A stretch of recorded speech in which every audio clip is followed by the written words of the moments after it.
Olá, meus amigos, lição número 12, a parte de quinta-feira, já que estamos falando sobre o livro de Deuteronômio, sendo assim mencionado no Novo Testamento.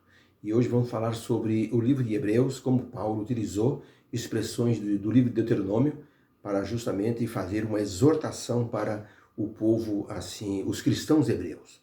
Por isso que é importante nós localizarmos, situarmos assim o texto e o contexto para que nós possamos entender. Porque o apóstolo Paulo ele exortou a igreja dos hebreus, dos cristãos hebreus, utilizando justamente expressões do livro de Deuteronômio. É importante então que nós então estudemos e consideremos que teve uma finalidade e que serve para o nosso estudo, para a nossa edificação hoje em dia também.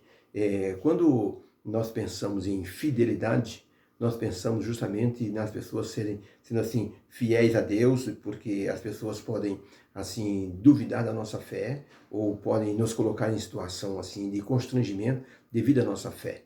Na União Soviética, a chamada cortina de ferro, por trás dessa cortina de ferro, que era justamente o tipo de regime político que proibia a execução de cultos de qualquer natureza. Só os cultos que eram assim permitidos pelo governo que poderiam ser feitos. E os cristãos, ou assim, os adventistas, os batistas, os presbiterianos, tinham muita dificuldade de estarem assim se reunindo numa igreja, não podia abrir a igreja, tinha que ser em porões, em garagens, em lugares subterrâneos, para que ninguém descobrisse, e quando alguém assim ouvia cantar, já ligava para a polícia vinha para fazer aquelas batidas policiais, geralmente prendiam as pessoas e matavam alguns.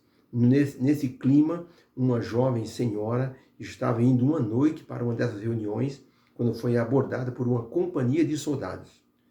O tenente que estava ali assim, comandando aquela companhia, parou aquela jovem senhora, eram umas 7h30 da noite, e perguntou para ela: onde você está indo? Ela estremeceu da cabeça aos pés. E ela pensou: meu Deus, se eu digo a verdade, esse soldado ou esses soldados vão direto onde meus irmãos estão reunidos e vai então ser um problema muito sério. Eu não posso dizer a verdade. Por outro lado, também não posso mentir. Um cristão de verdade não mente. E ela então pediu a Deus que desse a ela uma iluminação. Ela lembrou-se então dos escritos de Hebreus, falando de Jesus Cristo morrendo na cruz como o filho mais velho, de Deus entronizando Jesus Cristo como sendo o filho mais velho, e o testamento transformando as pessoas em herdeiras do céu. E essa moça então teve assim um lampejo espiritual da resposta que daria para aquele soldado. O soldado perguntou mais uma vez: onde você está indo? Ela disse: policial, eu gostaria de dizer ao senhor que o meu irmão mais velho, ele morreu, e hoje será feita a leitura do testamento. E eu estou indo justamente para essa leitura porque me interesso muito pela leitura do testamento e eu gostaria de receber uma parte da herança. O tenente avaliou a resposta e disse: então, eu desejo que a senhora tenha uma boa reunião e que a senhora então possa ter então uma boa parte na herança. Pode ir, é assim tranquila, que nós estaremos aqui para qualquer emergência. Ela saiu feliz porque não mentiu e também não disse a verdade abertamente. Ela disse a verdade baseado no que o livro de Hebreus estava dizendo. Ela disse: meu irmão mais velho morreu. Jesus Cristo, o irmão mais velho, havia morrido na cruz do Calvário. Naquela noite seria lido o testamento, que seria a palavra de Deus. E ela disse: eu estou muito interessado nesse testamento, com certeza. Uma boa cristã gostaria de ouvir a palavra de Deus e as explicações. E ela disse: eu quero ver se eu ganho uma boa parte da herança que o meu irmão mais velho deixou. Por isso o soldado disse: vá em paz e que espero que a senhora pegue então uma boa parte dessa herança. Ela saiu muito feliz. Chegou na igreja, ela deu esse testemunho e foi uma alegria para todos os crentes. A fidelidade é algo pedido por Deus para o povo dele desde o tempo em que eles saíram do Egito. Deus sempre orientou o povo que a fidelidade era muito importante e que a infidelidade teria um preço muito alto a ser cobrado. Moisés falou muitas vezes: se vocês escolherem o bem, a obediência, comerão o melhor da terra, Deus vai frutificar, tudo que vocês colocarem a mão vai multiplicar, vocês vão assim ter tudo de bom. Agora, se vocês desobedecerem, todas as maldições que Deus prometeu colocar nas nações pagãs em redor vão cair sobre vocês. Por isso que quando estudamos o livro de Deuteronômio e nós estudamos outros livros da Bíblia, nós percebemos que muitas coisas que estão em Deuteronômio estão mencionadas em outros livros. Por exemplo, o livro de Hebreus. Muita coisa que está em Deuteronômio está mencionada pelo apóstolo Paulo, que foi o escritor da carta aos Hebreus. O apóstolo Paulo, ele mencionou em outros livros da Bíblia, mas para os Hebreus também ele mencionou trechos do livro de Deuteronômio para justificar a sua exortação. A carta aos Hebreus é uma carta de motivação, de exortação. Eles foram muito fiéis a Deus, mas houve um grupo dentro da igreja dos Hebreus que eles estavam cansados de sofrer e começaram a deixar de lado o evangelho. Foi aí que Paulo escreveu justamente a exortação baseada no livro de Deuteronômio. Tá? Então, Paulo mostrou para todos que na carta aos Hebreus, Jesus Cristo era superior a tudo. Jesus Cristo era superior a Moisés. Jesus Cristo era superior ao sacerdócio de Arão e todos os seus filhos. Jesus Cristo era superior a todo o simbolismo do ritual do santuário.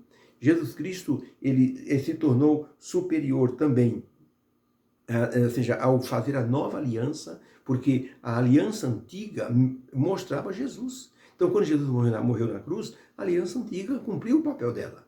E a aliança nova começou. Jesus Cristo era superior a qualquer sacerdote. E diz o apóstolo Paulo, ele é segundo a ordem de Melquisedeque. Ou seja, Melquisedeque foi um sacerdote, rei de Salém, foi comissionado direto por Deus para ser um sacerdote. Só quem poderia ser sacerdote era pessoas da tribo de Levi. Como Jesus Cristo não era da tribo de Levi, então ele recebeu o sacerdócio como Melquisedeque recebeu direto de Deus. Então por isso que ele era superior, porque ele se tornou sacerdote no céu. Tentar fazer com que as pessoas voltassem a fazer sacrifícios era retroceder no tempo, porque a nova aliança com Jesus Cristo havia sido criada e era superior, o sangue de Cristo superior ao sangue dos animais. Por isso o apóstolo Paulo, ao exortar as pessoas na igreja dos cristãos hebreus, ele mostrou essa superioridade que Jesus tinha em todas as frentes. E agora então vem a pergunta, que alerta o apóstolo Paulo deu aos crentes judeus ou aos crentes hebreus sobre a infidelidade à aliança divina e como essa mensagem serve para nós. Paulo que fez uma exortação aos hebreus sobre a infidelidade. Alguns estavam querendo retroceder. Por quê? Porque naquele tempo existia um grupo chamado judaizantes. Judaizantes eram, judeus que haviam se convertido ao cristianismo. Mas eles eram muito, duros na questão dos rituais mosaicos. Eles iam atrás das pessoas nas igrejas e eles diziam você é judeu? Não, eu sou grego. Eu sou do Ponto, eu sou da Frígia. Então você é gentil? Sim, eu sou gentil, mas aceitei Jesus como meu Salvador. Então você vai ter que fazer o seguinte, você vai ter que ser circuncidado. Você vai ter que passar pelo ritual da purificação. Você, para ir a Jerusalém, tem que ser limpo, você não pode ser uma pessoa considerada filho de Deus ou cristão se você não passar pelos rituais que nós vamos mostrar. Então esses judaizantes eram muito cruéis. Paulo viu que os judaizantes passou na igreja dos hebreus e eles então fizeram a cabeça de alguns. E alguns estavam querendo deixar o evangelho por causa dessas imposições. Foi aí que Paulo escreveu. Aí a pergunta aqui é, que alerta o apóstolo Paulo fez com respeito à infidelidade, à aliança que Jesus fez na cruz do Calvário? Alguns queriam voltar para os rituais mosaicos. Seria uma regressão, um atraso espiritual. Então, Hebreus 10, verso 28 a 31, diz assim, o apóstolo Paulo escrevendo, quebrantando alguém a lei de Deus, morre essa pessoa sem misericórdia, só pela palavra de 2 ou 3 testemunhas. De quanto maior castigo cuidais vós, será julgado merecedor aquele que pisar o Filho de Deus e tiver por profano o sangue da aliança com que foi santificado e fizer agravo ao Espírito da graça. Olha o que Paulo está dizendo. Uma pessoa antigamente, se ele transgredisse a lei, ele era morto pela palavra de 2 ou 3 testemunhas. Então ele pergunta assim, vocês já pensaram uma pessoa que assim desonra o sacrifício de Jesus e pisa o sangue do Cordeiro como se não valesse nada? Verso 30, porque bem conhecemos aquele que disse, minha é a vingança, eu darei a recompensa, diz o Senhor. E outra vez está escrito, o Senhor julgará o seu povo, horrível coisa é cair nas mãos do Deus vivo. Então essa expressão de Paulo, ela é muito importante porque ela está mencionando fatos que foram já escritos no livro de Deuteronômio. Aqui está, Deuteronômio 17, verso 6, foi escrito, Moisés escreveu assim, por boca de 2 ou 3 testemunhas será morto o que houver transgredido a lei, por boca de uma só testemunha não morrerá. Mas se transgredir a lei, por boca de 2 ou 3 testemunhas, a pessoa vai morrer. Deuteronômio 32, 35. Deus disse, minha é a vingança e a recompensa. No tempo em que resvalar o seu pé, porque o dia da sua ruína está próximo, e as coisas hão de suceder se apressando a chegar o castigo dessa pessoa. Então, para a pergunta, que tipo de alerta o apóstolo Paulo fez aos crentes hebreus e que serve para nós hoje? Resposta, o apóstolo exortou a todos para que não desprezassem o sacrifício de Jesus na cruz, pois era o sacrifício da aliança. E quem desonrasse o sangue da aliança traria uma grande consequência sobre si, das mais terríveis. O apóstolo Paulo, ao exortar os crentes, ele solicitou que as pessoas fossem fiéis tanto ao evangelho como aos mandamentos do Senhor. Falou o que representava no tempo de Moisés a pessoa ser infiel aos princípios e estatutos da antiga aliança. Paulo disse, olha, lá atrás, no passado, as pessoas morriam quando as pessoas eram infiéis a Deus. A pessoa era morta se 2 ou 3 testemunhas confirmassem realmente se a pessoa transgrediu a lei, a pessoa era morta. E Paulo disse, já pensou a pessoa desonrar o sacrifício de Jesus? Que transgressão horrível é essa? É uma transgressão passível do mais horrível castigo. E quem vai dar esse castigo é Deus, que disse, minha é a vingança. Então o apóstolo Paulo utilizou expressões de Deuteronômio. Essa expressão, por boca de 2 ou 3 testemunhas a pessoa morrerá. É Deuteronômio 17, verso 6. Depois ele progrediu para Deuteronômio 32, 35. Minha é a vingança, diz o Senhor. Então Paulo exortou aos crentes hebreus a que permanecessem na fidelidade. Ellen White, no livro Mensagens Escolhidas, volume 3, na página 190, ela escreveu o seguinte, deixar de apreciar o valor do sacrifício de Cristo tem uma influência degradante para o cristão, porque isso frustra nossas expectativas de salvação e faz com que nós não correspondamos aos privilégios que Deus tem para nós. E isso nos induz a aceitar infundadas e perigosas teorias a respeito da salvação que foi adquirida para nós por um preço infinito. Então, o sacrifício de Jesus tem um valor muito grande.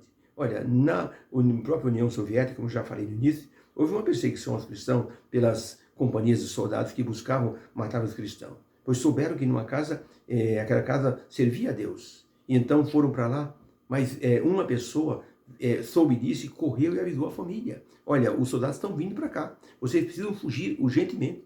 Mas não havia tempo de fugir, assim, com tudo que eles tinham. O que fizeram então? A casa tinha uma laje, assim, do lado da casa tinha uma escadinha que subia para uma laje, onde a mãe de família assim, lavava roupa e estendia a roupa ali. Então o filho mais velho disse, mãe, meus irmãos, subamos depressa, para não tem tempo de fugir, se a gente for para o mato, eles vão nos encontrar, vão nos matar. Então é melhor a gente subir a laje, eu tenho um plano. Eles tinham uma ovelhinha pequenina, que era o bichinho de estimação, dormia com eles, aquela ovelhinha. O moço mais velho teve que fazer um sacrifício muito grande. Eles subiram a escada na laje e eles fizeram o seguinte, o moço mais velho pegou uma faca e furou a garganta da ovelhinha. E o sangue abundante da ovelhinha caiu nos degraus e escorreu até embaixo. Pois quando os soldados chegaram para matar a família ou prendê-los, o comandante disse, onde estão os habitantes dessa casa? Procuraram dentro da casa, não havia ninguém. Então disseram, aqui fora tem uma escada que dá para um terraço aqui em cima. Quem sabe eles estão lá. Mas o comandante viu sangue escorrido e disse, olha, não adianta ir lá. Nossos soldados, alguém já deve ter passado por aqui e já os matou. Olha o sangue deles escorrendo pela escada. E dessa forma os soldados foram embora e aquela família foi salva pelo sangue daquele cordeirinho. Vocês não imaginam com que tristeza eles assim viram aquele animalzinho morto. Por isso, todas as vezes que eles estavam em casa e precisavam assim fazer uma oração ou cantar hinos ou se lembrar do sacrifício de Jesus, eles se emocionavam ao lembrar da ovelhinha que morrera no lugar deles para que eles pudessem estar vivos naquele momento. Eles tinham uma honra muito grande pelo animalzinho de estimação. O Senhor Jesus Cristo, ao dar o seu sangue por nós, ele fez assim porque não havia outro jeito. O pecador tinha que morrer. Jesus assumiu essa culpa por nós. Por isso, devemos honrar esse sacrifício com todas as nossas forças, com o nosso proceder. Por isso o apóstolo Paulo diz assim, já pensou você desonrar o sacrifício de Cristo? A pessoa está se condenando a um dos mais horríveis castigos. Por isso é importante que nós entendamos que há uma bênção muito grande para todos os resgatados por Cristo na cruz do Calvário. A cruz realmente, olha, a pessoa vai assim se colocando numa posição maravilhosa de ser abençoado por Deus, tá? Muitas vezes nós assim não damos valor assim ao sangue de Jesus Cristo. Um rei tinha 2 filhos. O filho mais velho foi para a guerra assim defender a pátria, o país, o palácio, a família. Infelizmente, foi morto. Trouxeram o príncipe morto em cima de um cavalo. O sangue dele banhou assim a sela do cavalo. E diante de toda a população, ele foi muito aplaudido. Aquele corpo foi muito aplaudido. E o rei disse, olha, todo ano nós vamos fazer uma homenagem ao meu filho que morreu aqui para que nós pudéssemos ter liberdade. A guerra foi ganha, mas a um custo muito alto. O rei perdeu o seu filho mais velho, que seria o herdeiro do trono, o sucessor do trono, ficando mais novinho. E então, quando o tempo foi passando, as pessoas, todo dia naquele ano, o rei decretava um feriado. E então todo mundo vinha para o pátio do palácio, e ali eram cantados hinos patrióticos, e o rei fazia um discurso, e ele fez um decreto. Neste dia de feriado, todas as pessoas devem estar presentes. Quem for encontrado fazendo uma outra coisa que desonre a memória do príncipe morto, essa pessoa vai ter os 2 olhos arrancados. Pois olha, o tempo passou e um dia disseram para o rei, rei, alguém transgrediu o seu decreto. Uma pessoa muito chegada do Senhor. Trouxeram o transgressor da ordem real. Era o príncipe mais novo. Durante a solenidade de honra aos príncipe morto, ele estava dentro de um prostíbulo, ali abraçado com as mulheres, e foi trazido diante do rei. O rei disse que se cumpra a ordem que eu dei. O meu castigo é que os 2 olhos do príncipe sejam arrancados. Aí então alguém considerou, majestade, com a sua permissão, disse o conselheiro, o próximo sucessor do trono vai ser o seu filho. O Senhor vai arrancar os 2 olhos dele? O rei disse, ordem é ordem. E então aquele homem sussurrou no ouvido do rei uma sugestão. O rei disse, então vamos fazer de acordo com a sua sugestão. Como eu não posso ficar sem herdeiro, e o trono não pode ter um rei cego, eu me proponho a dar um dos olhos, e o meu filho, o transgressor, vai perder um dos olhos, para que ele possa saber que o que ele fez foi uma desonra ao irmão dele, que deu sangue pela pátria e pela nossa vida também. E assim, o carrasco veio, arrancou um dos olhos do rei e um dos olhos do príncipe herdeiro. Mas todo mundo ficou ali, assim, muito preocupado com a situação. Ninguém poderia desonrar o sacrifício do príncipe que morrera no lugar de todo mundo defendendo a pátria. Jesus Cristo se tornou o nosso substituto, morreu por todos nós. Por isso devemos ter em grande conta o sacrifício do Senhor Jesus Cristo. E Paulo disse, horrível coisa é cair nas mãos do Senhor quando nós transgredimos a lei dele por infidelidade, estamos infiéis. Vamos orar. Obrigado, Senhor, pela lição de hoje, falando sobre a nossa fidelidade a Ti e também a honra que devemos dar ao sacrifício de Jesus. Obrigado por isso, obrigado pela lição de hoje, onde o apóstolo Paulo usou as palavras de Deuteronômio para justificar sua exortação aos hebreus e para nós também. Nos abençoe neste dia de quinta-feira, em nome de Jesus. Amém. Fica com Deus, Deus abençoe você, um beijo no seu coração e que haja uma bênção para você nessa quinta-feira. Deus abençoe você.